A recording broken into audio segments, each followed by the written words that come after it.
السلام علیکم کی طاقت۔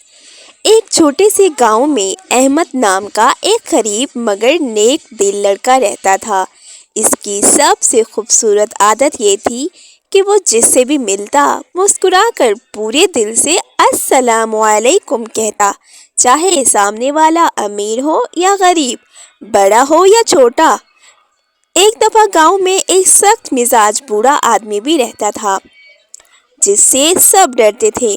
کوئی اسے سلام نہیں کرتا تھا کیونکہ وہ اکثر غصے میں رہتا تھا۔ ایک دن احمد حسب عادت اس کے پاس سے گزرا اور محبت سے کہا، السلام علیکم بابا جان۔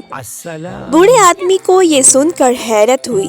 اس نے غور سے احمد کی طرف دیکھا، پھر آہستہ سے جواب دیا، وعلیکم السلام۔ اس دن کے بعد احمد روز اسے سلام کرتا رہا۔ چند دنوں میں بوڑھے آدمی کا رویہ بدلنے لگا۔ اس کے چہرے پر نرمی آ گئی۔ ایک دن اس نے احمد کو بلایا اور کہا، بیٹا، تمہارا سلام میرے دل کی سختی توڑ گیا، میں بہت تنہا تھا۔